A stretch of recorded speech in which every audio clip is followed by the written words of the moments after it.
Hey guys, welcome back to our Salon Talks series. It is your host, Kadeisha Placide, and I am so excited to get into today's guest. But first, the Salon Talks is an amazing platform where we uncover, we dive deep, and we literally let our hair down and have girl talk with the world's amazing change makers and founders. So today I am joined by an amazing brand strategist, filmmaker, and a girl's girl. She is an enthusiast for women-owned founders. So I'm going to pass it on over to her. Hey there, my name is Renae Bluitt. I am the creator and executive producer of She Did That, which is a documentary and a multimedia platform centering Black women entrepreneurs. Super excited to be here today for Salon Talks and looking forward to getting into it. So Renae, I have been a supporter for some time. So I first found out about you, I want to say through social, I believe. And I came across you and I'm like, who is this amazing curly hair, brown, beautiful woman? And I just, yes, and I just loved all of what you represented, essentially, especially for us women that are like making huge strides and taking huge risks. Yes. I believe the first event that I attended was your Samsung event. Yes, Yes. I remember you. You introduced yourself. Yes, I'm Yep. like, let me go ahead. And I usually don't because I'm kind of shy. Are But I'm you? like, yes. I I'm would like, never know it. yes. You came and introduced yourself, and I remembered you, and then you followed up, I think, with an email Yes. shortly after. Yes. Mhm. So, and I always recommend, even though like I said, I'm shy, I typically recommend you do, like people do that, You but have you just to. never know, you know? So I took the risk and I'm like, let me go say hello and introduce you to like come into the salon, introduce myself and all that. Yes. But the event that I attended was very well done. It was very, very well curated from the you. brand partnership to like the venue to the panelists. And I Yes. took a lot of gems away from Yes. that event. That was So a great conversation. it It was. kind of like sticks in the back of my mind to this day. It was a Mhm. nice range of women from different Mhm. industries from all over the country. And of Yeah. course, the Samsung partnership was fun. So Yes. that was a special time. Yes, it was great. And I think it was right around maybe this time. It was like maybe November-ish, I believe. Yes, it was right before the holiday bazaar that Yes, year. I remember. So just like give me some background about how you started in the industry. Like what was your beginnings? Sure. So I started off in PR, in corporate PR, agency PR. So what I always tell people who aren't familiar is that it's all storytelling, right? When you're doing PR, you're really shaping the way the world sees your clients and their brands, and you're telling stories. And so I've always been a storyteller, always been um, just I mean, my mother would say I've always been curious. We're not going to say nosy, but curious. Yes. And that curiosity has really driven my career, like curious about my clients and their brands and, the communities that they serve, curious about founders like you and your journeys and your why. So it's really been a blessing to do this work because it kind of like marries all of the things that I'm passionate about, particularly Black women. Yes. How did you make that transition from working PR to then being a founder? It was, I wouldn't say accidental because it was very intentional, but it was strategic. Okay. You know how you hear people saying, like, take the leap? Like, I did not take the leap. Like, I stuck my baby toe in the water. Like, let me see how this feels. Yes. I kept my job in the PR world in a very fast paced, demanding global PR agency.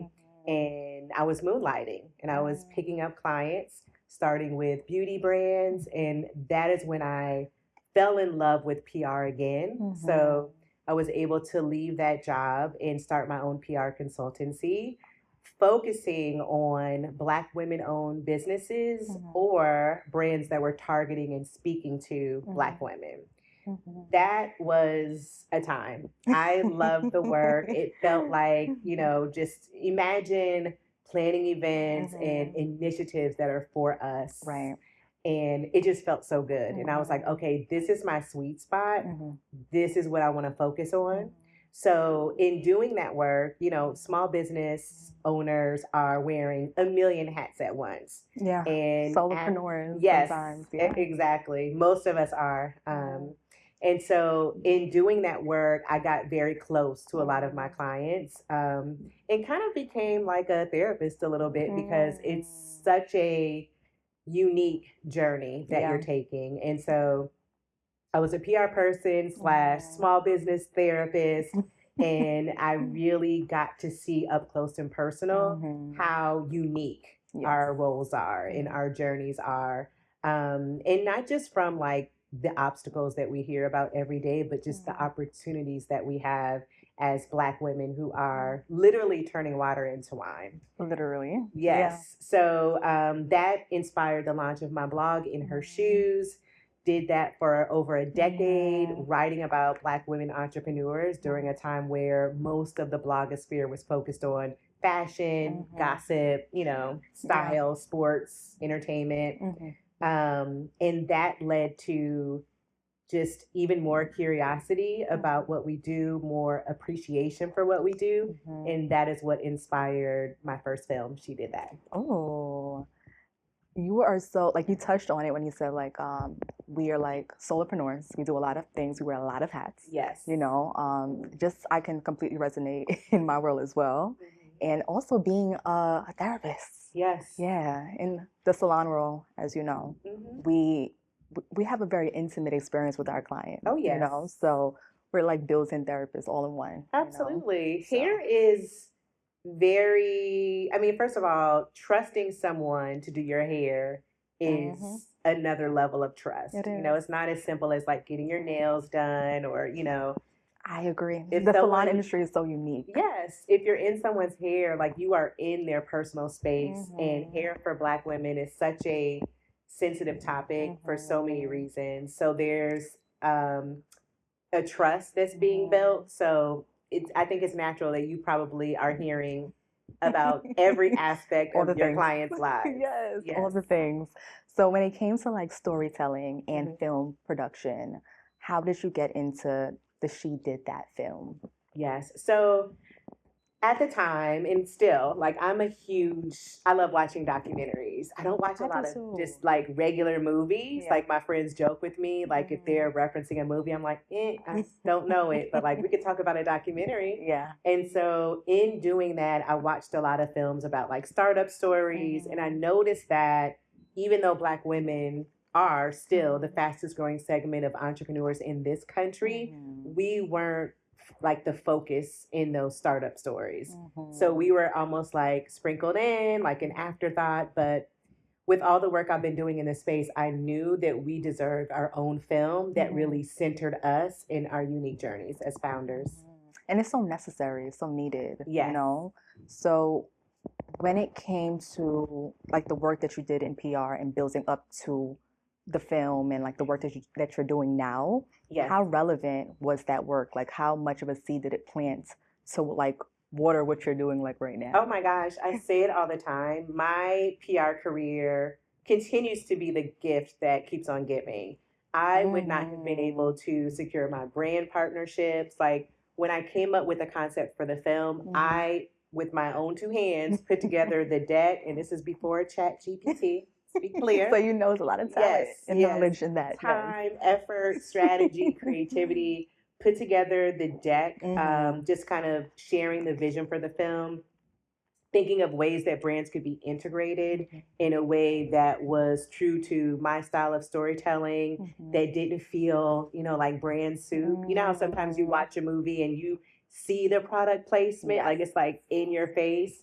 Didn't want any of that. But I was super loud. Yeah, like it becomes a distraction, right? So I was able to bring on brand partners who were excited about the project and really wanted to pour into it in any way possible. So like I could say that my PR career is why I was able to build those relationships and nurture those relationships.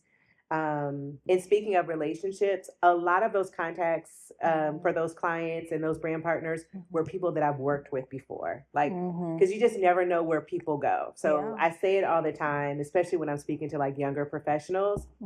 I don't care how much you dislike your job. Do not burn the bridges. because those people are going to be the same people that you come across when you're doing the next thing. And it's just so important that we're able to lock arms and support each other, For you know, sure. in all the different chapters of our careers. I agree. And there's been this like new thing that I've been hearing a lot, and it's social capital. Yes. And that goes into like how our relationships, how our network really forms and plays a huge part in our net worth, you know? Absolutely. So that's super important. So it's more important. I know that we talk a lot about the lack of funding for Black women-owned businesses and the disparities there, but I always say like your community, your support system, like the people that you can call on when you have questions or doubts or needs. To me, that's more valuable than money, right? Like you can only go so far with money, but with relationships, like doors will open that you never imagined for yourself. So true. But people, I feel like a lot of people don't know that part, especially when it comes to an event, you know? Right. Like your relationships, again, it will get you so far because you can call in a friend, call in someone that you know within your network that can really pull strings for you, you know? Absolutely. Compared to like a budget. And it's like, if you have a budget, great. But if you don't have those relationships, you just, you won't get that far. Exactly. Yes. Exactly. So I love that. In terms of amplifying women founders, how important is that for you, especially when it comes to the work that you're doing with the events that you create and just like all the intentional moments when it comes to storytelling? It's so important to me to center women because and again, I don't ever want to have conversations where I'm focusing on like the things that we're lacking, but it's clear, you know, in so many different areas of entrepreneurship, we are just a few steps behind, and a lot of that is by design. So anything that I can do to amplify us, to get us in rooms that we may not be in, to make connections, like one thing I'm really proud of with the She Did That community is this ecosystem that we've built. It's more than just being a merchant or a vendor at our events. Throughout the year, you are constantly being put in, you know, spaces where you can grow your brand, where you can collaborate with other founders, where, you know, I'm personally bringing opportunities to these founders. So that's something I'm really proud of. But I think, you know, focusing on women, when you're focusing on women, specifically in the Black community, you're really focusing on the community itself. Yeah. We are the thought leaders, we are the heads of household. And I don't mean this to say that like everyone is single. It just means that women are the decision makers in the home. Women are shaping the young people. We're raising the generation. Exactly. As well, so, like, why wouldn't you focus on the women? Because if you focus on the women, the world is a better place. I agree with that 100%. Yes. And the community part is so important. I feel like even now with like creating events as well, companies want to buy into your community, your ecosystem. Oh yes, you know? that is what the ROI is for them. So even though you're partnering like with these huge corporations and brands, they don't have these close-knit communities that we've built in a very authentic way. So they, in many ways, they need us. Exactly. Yes. So segueing a little bit into just like wellness, right? Because we are a wellness-based platform. Yes. How are you centering your own self-care amidst like your busy schedule? Good question. That is something that is a constant work in progress. I am very good about disconnecting when I need to. But as you know, as a founder, like you always want to be connected because you just never know what opportunities may pop up. So one thing that I do, which you're aware of from me coming here, like I'll take time and get pampered. Like, yes, I could wash my hair at home. And I do that, but like I love being pampered in that way. I love getting my hair done. You know, when we have events, I love getting my makeup done as opposed to doing it myself. I like to take care of myself in that way. I am a huge advocate for rest. Like sleep hygiene is really important. Yes. I sometimes get thrown off because like I'll get this burst of energy at night, or I'll be like talking on the phone or something like that, and you look up and it's 1 or 2 in the morning. But on weekends, I'm all about rest. I'm Nice. all about like recharging my battery. Yeah, that's really important because it really impacts how you're able to show up Exactly. throughout the day. Yeah. I can tell when I'm sleep deprived. Yes. And it's not cute. I heard someone say that rest is strategy and rest is also trust, you know, just believing that you don't always have to be hustle and bustle. You don't always have to be thinking about the next move. You can allow yourself to really just relax and trust that everything will work out, you know, even when you're not focusing in on your work, you know, so that is super important. In terms of like some tools, like what are some things that you are doing to besides, I know you said your beauty regimen, are you doing anything like in the morning or in the nighttime that helps you to unwind, especially after like going all day, or like I'm not sure if you work from home or you have a shared space, like a co-working space. I mostly work from home. Just became a member of Dumbo House, so excited to be like spending a lot of time there. I love Dumbo House. Yes, but like right now, my nighttime routine is like therapy for me. Like it is like a nice long shower, like just putting all of my oils on, like all my serums, and just getting just together, prepared for rest. You know, I may even squirt some perfume. Like it's a special time. Like it helps me to really wind down. There was a time when I just crashed.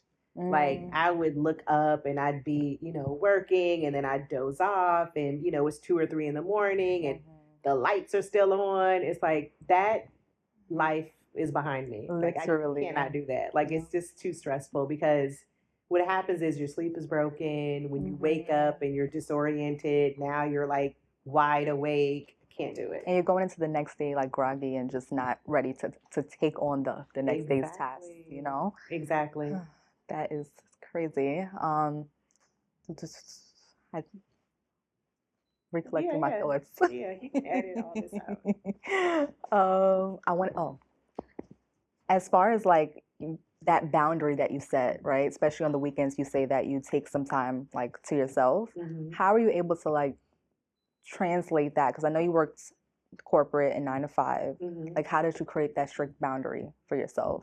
So to me, that has been one of the benefits of entrepreneurship. You get to choose not only who you work with, which is a huge part of mental wellness, because if you're working with, you know, a personality that just doesn't really gel with yours, that's, you know, unwanted stress. Yeah. But those boundaries that I set are very clear. Like my phone is usually on do not disturb after a certain time. I've texted with you. I see you love do not disturb as well. I do. So that's one way of just being clear about what communications you want to take in. And then I think that like over time, the people around you are also trained to know like kind of what your routine is, when it's a good time to reach out to you. Like I don't love, it has to be a big deal. It has to be a big deal for me to like take a meeting at 6 or 7 o'clock at night, like take a call before 8 a.m. And there are some people who will try you, but you literally just have to set those boundaries. And if they respect you, they'll also respect those boundaries. I agree 100%. Going back to our like a professional question. Sure. Everyone wants to know about what it takes to land a strategic brand partnership for an event, right? We know that hosting and putting together a big event is not a cheap thing at all. Like you do have to raise a great amount of funds for it, and to like get the big brands, the corporate brands to back you up, it's something that you have to strategically also pitch them and build that relationship. So how have you found it, and what routes do you take to get those partnerships? I think it's really important when you think about partnerships to be mindful of what you're offering and what brands need. I think some people go into it thinking about like solely what they need out of it, which usually is funding. But what I do is just really pay attention to which brands are already doing the work, you know, and like what is your mission? And what are some like-minded brands out there who are doing similar work? So as you know, like even recently, I've been working with Shea Moisture. And the work that we did together just made sense because their brand DNA is all about empowering small business owners, particularly women. So that just really felt synergistic, like kind of like a no-brainer. One thing that I am not interested in is partnering with brands who have never played in this space, you know, because that would kind of tell me like this may be performative for you. This may not be something that you're looking to do like long term. Right. Ideally, you want to have more than like a one off relationship with a brand. You would love to have like a multi-event partnership, a multi-year partnership if they are so inclined. Yeah, But I agree. those are the things that really matter to me. I'm all about like when I see, you know, like platforms like mine partnering with larger corporations, I want people to have a reason to believe that this is authentic and this is not just a check and this is not just a look for the brand. I want it to feel like a relationship that would happen, you know, just organically. Right. I agree with that. And I do think that we have to find brands that are aligned, you know, and have the same like brand ethos and same mission and values. Yes. So important. And when people come into the event, it shouldn't feel like a disconnect. Correct. Like what is like why is this here? You know? So for our events, whenever I'm like building out programming, which I more or less do first, I then think about like who are the brands that aligned with this type of programming, whether it's like a fitness type of event or an event related to like financial literacy or financial wellness. So I try to be strategic about that as well. So I think that's really important. It's important because your guests feel it too. They do. Like you want them to come into the space and feel like this brand belongs here as opposed to this brand is potentially like an imposter and just impacting their overall experience. Agreed. Okay. So in terms of like it's Q4 right now, what are you planning for the rest of the year? Do you have any goals also set personally, professionally that you have in mind? I'm just trying to get through the rest of this year, honestly. Like it has been a wild and crazy ride in so many ways. But we are here. It is, you know, also my favorite time of the year. Let me back up. This year has been a wild and crazy ride, but we're here. It is also my favorite time of the year because it is going into holiday season. And we are aggressively at this point working on the She Did That Holiday Bazaar. It is our signature event of the year. It is happening this year on December 6th at Industry City here in Brooklyn. It is going to be the shopping event of the season. We're going to have over 50 Black women-owned brands there. We're also bringing back the He Did That Marketplace, which is a huge hit last year. Nice. Yes, so I'm assuming the He Did That would be the men's owned. Absolutely. Okay. Absolutely. Awesome. Black men-owned businesses. It's just going to be a beautiful time. We are hosting the He Did That Marketplace in partnership with the Black Men Can and Dr. Brandon Frame. He has his own community for Black men. So we're just really coming together. I think, you know, now more than ever, especially during this time where there's a lot of erasure of, you know, programs that are pouring into the Black community, into events that have been around for years. You know, you're seeing a lot of events kind of go away. We have a government that really wants to erase us and our impact. So now more than ever, it's time to like double and triple down on the work that is for us so that we can really keep these businesses not just alive, but thriving. And that's the goal of She Did That, and this event is just an example of why we do this work. Oh, I love that. I am so excited about the Holiday Bazaar, and I'm super excited because we get to be there and like activate as an organization and as a salon. So cannot wait for that. To have you. Thank you. It's gonna be a good time. It is, like I said, it is the family reunion. It is the shopping event. It is the food event that you just want to wrap the year up with. Very good energy. All love. That. Yes.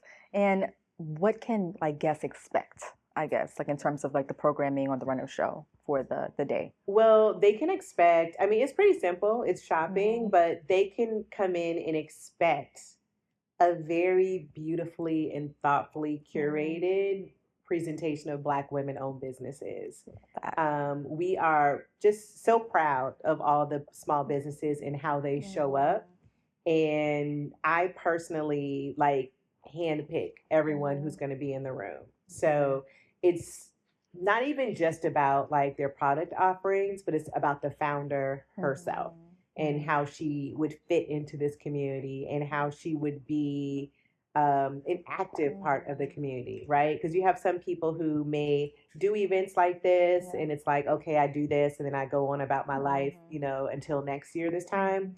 But the thing I love about the She Did That ecosystem and the women within it is that we're constantly connecting and pouring into each other and showing up for each other throughout the year. So nice. I think that's important. Like continuing that relationship. Exactly. So you know, my hope for you is that you come in, you have a great time, and you leave there with new like business besties. I love that. Yes. Yes. Okay. So Renae, where can the people find you? How can they stay in touch? Sure. So on social, you can follow She Did That at shedidthat.co_. Awesome. That is where you will hear all about the event. We're going to be announcing the actual date. The invite is going live soon. You'll get to meet all the beautiful founders who will be presenting on December 6th. My personal page is I am Renae Bluitt, and that is Renae Bluitt. Awesome. Thank you. I loved having you. Awesome. Thank you for having me. This was such a good conversation. Of course.